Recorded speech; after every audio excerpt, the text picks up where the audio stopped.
All right, welcome to part 2 of making this pocket door.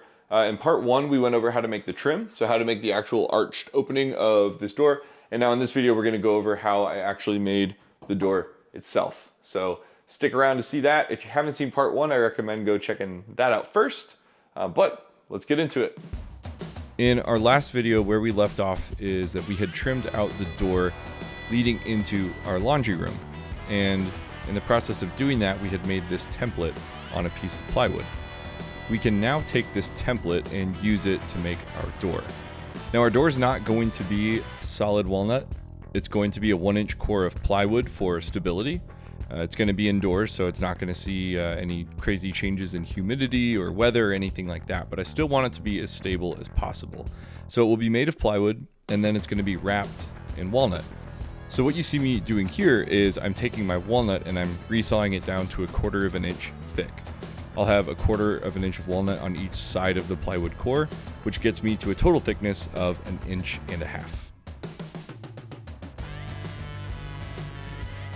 Now there are a few things that this template's going to come in handy for throughout this process, but one of the biggest ones is just being able to visualize and lay out my pieces directly on the template itself.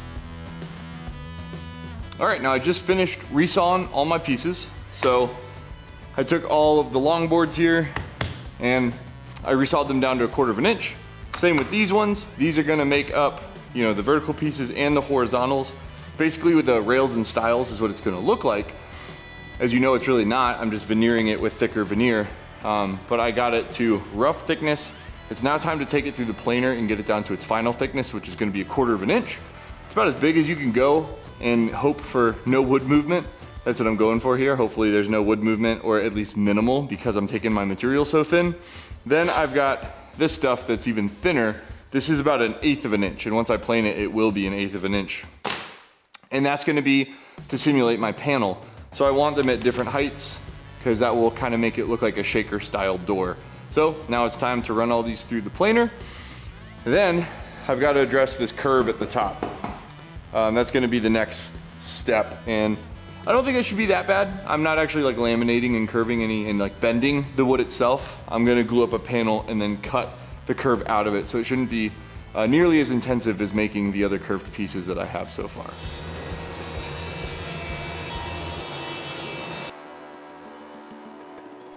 So now that I have all of my pieces milled to their final thickness and their final dimensions, I take them back to the template once again and lay them out so I can visualize how this thing's going to look. You'll see here that I am taking the thinner pieces and I'm kind of laying them out so I can get an idea of what that inset panel will look like. It's kind of hard to visualize at the moment because it's just sitting on top, but stay with me, you'll see later. Then it comes time to do the arch. Now I thought about bending wood like I did before to do the frame. But I'd have to make more molds. I'd have to do, just a lot more work to get there. And I wanted to try something different here. So what I did is I took one board so that the grain would be continuous, but you can see I chopped them into different pieces, using different angles to get the final arch shape that I want. So you can tell that it's segmented up and that it's chopped up, but it's not as bad as having a big panel that I cut an arch out of where the grain would have all been going straight up. I decided to do that on the other side of the door inside the laundry room because you're not going to see that very often, just because I wanted to kind of play around with it and experiment here. So let me know what you guys think. Do you think me cutting these into segments looks good, or is it too obvious and I should have just gone with an approach to bend the wood instead? Now because I chose that approach, everything is blocky and I need to cut a nice smooth curve out of it. So I took some trace paper and I traced out the curve that I needed, and then I'm just putting tape on top of it to make the tracing paper a little bit thicker, a little more durable.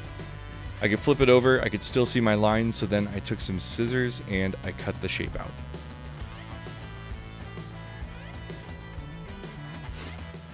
All right, so I've got the pieces for the arch over here drying. While those are drying, I figure I should move on to something else. So what I'm gonna do is I'm gonna work on getting these panels to fit underneath these sort of rail and stile imitation pieces. And to do that, all I'm gonna do is I'm gonna run the router over these pieces. So I've got it mocked up now so I can mark down where the router needs to run and then just put it through the router tail. It's gonna be pretty easy. So just gonna mark these up real quick. If I can find a pencil. So this one, and it doesn't hurt to go far, so I'm gonna extend these out further than the cuts need to actually go.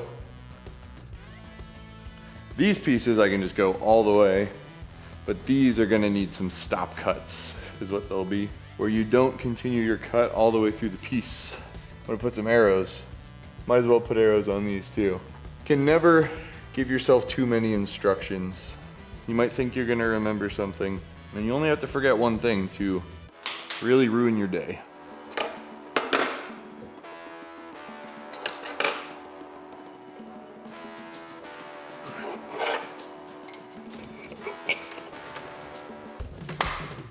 I'm lowering the router bit here so I can get it set to the right height. I want to take away about half the thickness of those pieces because I need the panels to slide underneath so that it looks like I've got a railing style system set up, which you'll see here in just a minute when I finish making these cuts and I go to lay everything out back on the template.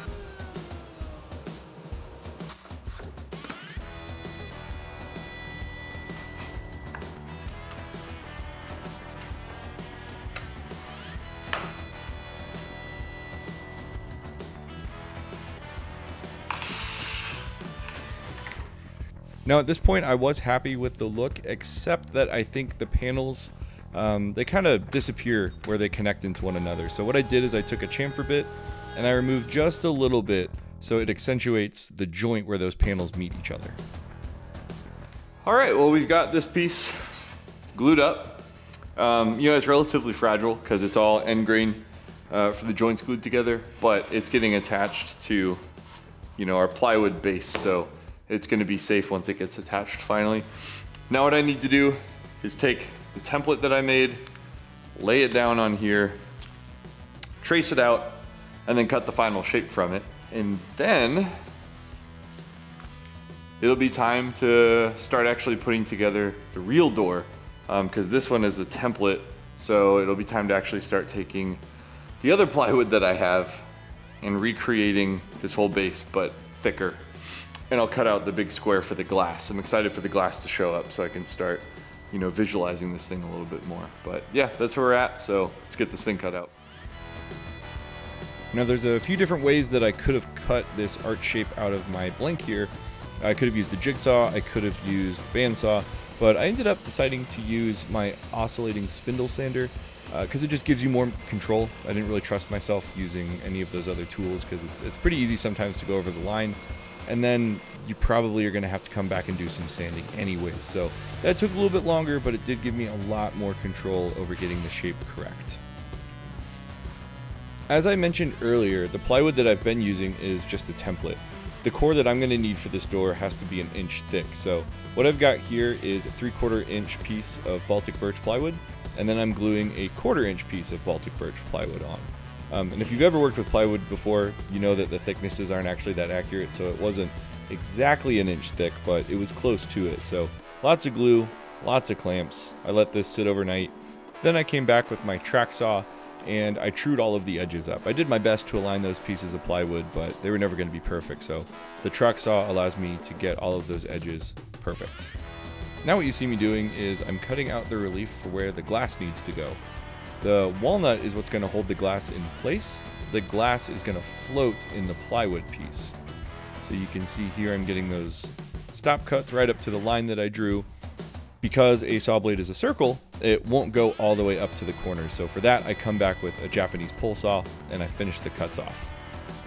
Now with that done, I can come back and I can test fit all of my pieces. Hopefully now you get the idea of what I'm going for again. At this point in the project, I'm getting kind of excited because this thing is starting to look pretty good, at least in my opinion. Grab the arch, make sure it lines up well with those straight pieces of wood, and it's starting to look like we've got a door. Happy with the mock-up, it's time to throw some glue down. So I chose to just use, normal wood glue. This is Type Bond 2, and a pin nailer. Those pin nails are so small, you're really not going to see them. I mean, if you know to look for them and you get close with like a flashlight, sometimes you can see the reflection of them, but they do a really good job of hiding themselves. So I just go around and I glue all of my pieces down to this side of the door. The important thing to notice here is that all of the walnut that goes near that hole where the glass is going to go, you'll notice that the walnut overlaps that hole by about 1/4 of an inch. These pieces on both sides are what's going to be used to hold the glass in place, so it's important that the walnut overlaps a little bit on all sides. Now this is a part that's a little nerve-wracking. I had to do this a number of times, and every time I did it there were more pieces on the door, so it was heavier. But I did have to move this thing around, flip it around a number of times. I could say it now because I won't jinx myself. I was luckily able to do it without ever dropping it or breaking anything. What you see me doing now is I'm throwing some strips of wood in to be spacers for the glass. That gap I have in the middle is going to be 1 inch thick because that's how big the plywood is. I'm not buying 1 inch thick piece of glass. So I needed to add more material here to take up the space where the glass is going to go. The plan here is to get these pieces on, make them a little bit oversized so they extend into the area where the glass is going to go. And then I could come back with a flush trim router bit and use the bearing to ride along the piece that I've already cut and sanded, and it will make these new trim pieces match perfectly. You saw me add a little bit of plywood there. That's just to have a place to rest the router on. The router was getting a little too wobbly without that extra piece there, but you can see how good of a job this did making all of the trim match.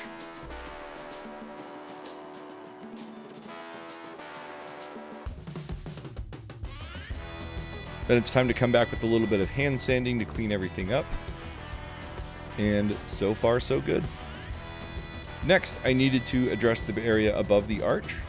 You're not really going to see this like 99% of the time. It's going to be living inside of the actual trim and the walls of the laundry room. However, whenever you open or close the doors, you will see these parts. So thought it was worthwhile, adding walnut and making these parts look pretty too. So I didn't get them perfect. I just kind of drew a line and then went up to the line with the spindle sander once again. So you're going to see me here putting some glue down. This is a great trick for filling small cracks in anything. Get some glue in that joint and then run your sander over that joint without the dust collection on. The dust works its way into the cracks, mixes with the glue, and then you've got, almost a perfect homemade wood putty essentially to fill those cracks in. Now, if your crack is too big, this isn't a good idea because since that is going to be made of wood glue and sawdust, it's not going to accept stain. So if it's a very large crack or a large void, it's not going to take stain and it's going to look funny. Now what I'm doing is I'm attaching a piece to the edge of the door. So this is the edge that you're going to see when you go to grab the door to open or close it. So it's important that this looks nice. So I've got a long strip of 1/4 inch walnut that I've used here to seal that gap. Now here's a small mistake I made when I was adding these pieces to hide the arch near the top.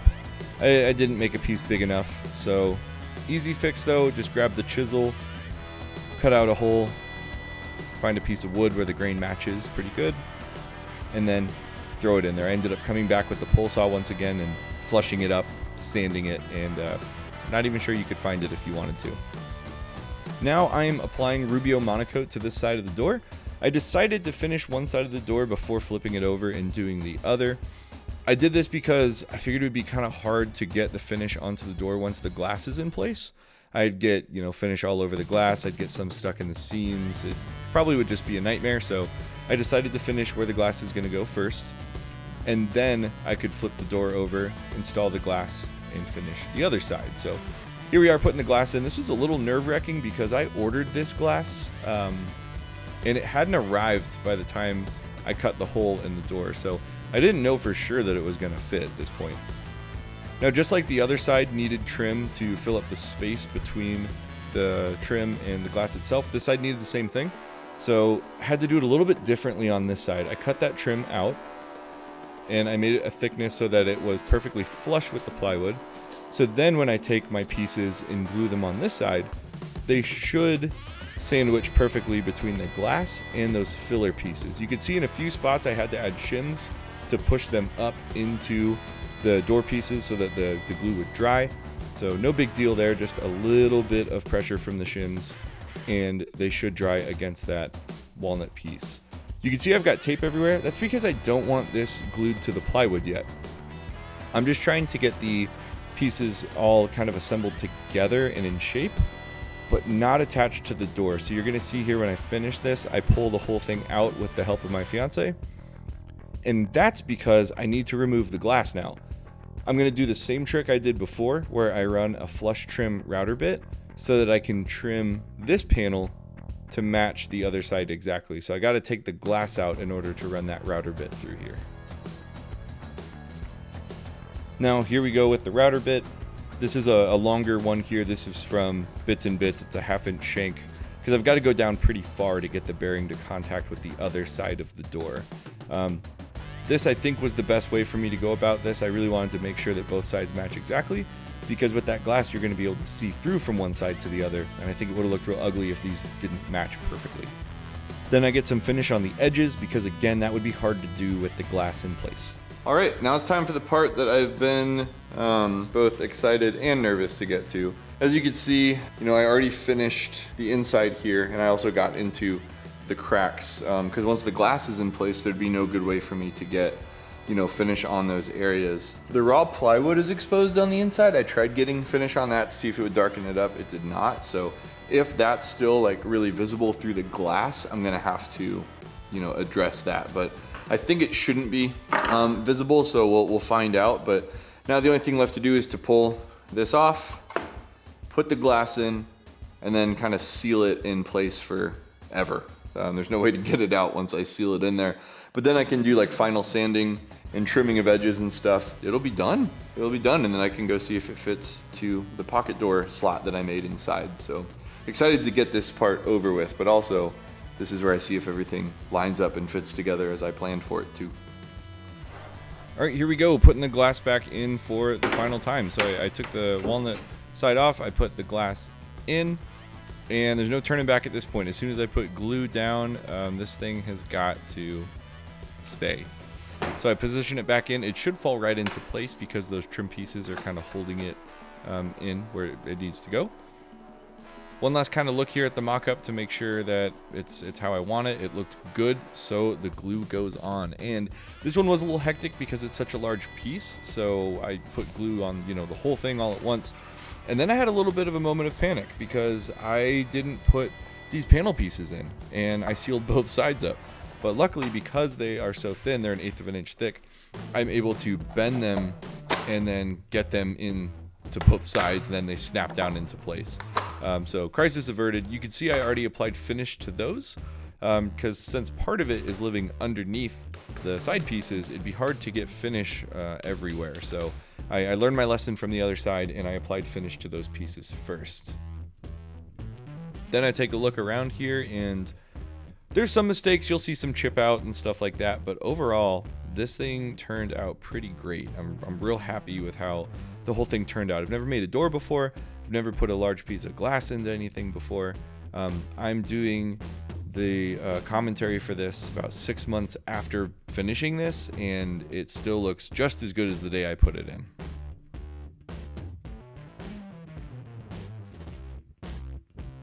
All right, well, the good news is the door is done. I'm really happy with how this turned out. I think it's gonna look best once it's actually trimmed out, because then it will look more like a pocket door, and I don't know, I think I'll be happier once I see it actually trimmed out in the doorway. But the bad news is that my fiance's at work. She works shift work, so she's gone, and this thing is heavy. I need to get it down so that I can add this hardware to it. So in order to close the door, this is recessed, you hit a button, then you have a handle to pull the door with. It's pretty cool, but you can see it's deep. I need to route out a recess for that in the side of this door. Don't want to try to do that sideways. I want to go top down. So I need to get this on the ground and clamped in place. I think doing it alone is going to be a little tricky. I probably shouldn't do it alone, but I'm not patient. So we're going to try to get this thing on the ground without messing it up. But I made it, which means I can fix it. So hopefully it doesn't come to that. Okay, not bad.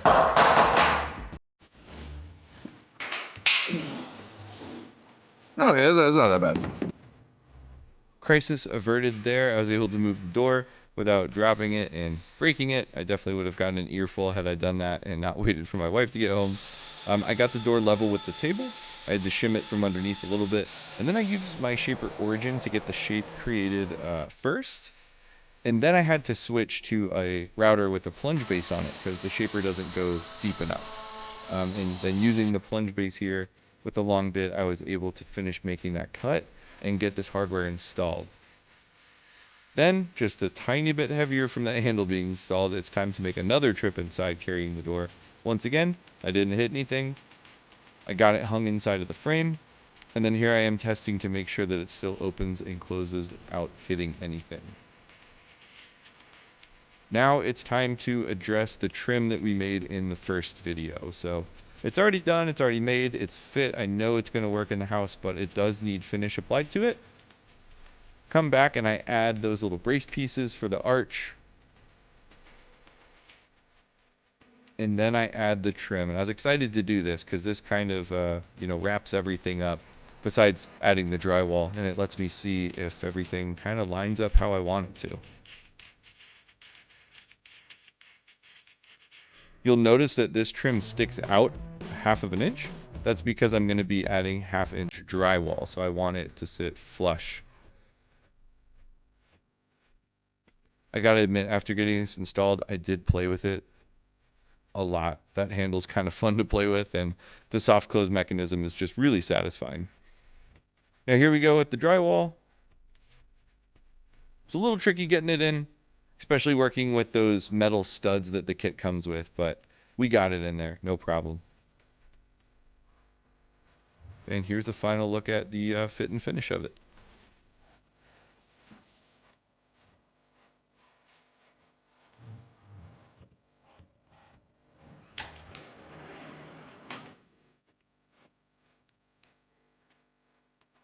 Well, that's a wrap for this video. If you guys enjoyed this one, if you found it entertaining or interesting or anything, please consider liking and subscribing to the channel. I'd love to get more people following along with this, so hopefully it gives me more time to work on these projects and share them with you guys. Next video, I'll show you guys the actual flat trim that's going to go on here. So there's going to be about a 3-inch thick trim that transitions from the drywall overlapping the seam here all the way around. So I should be able to wrap that up and I can show it to you.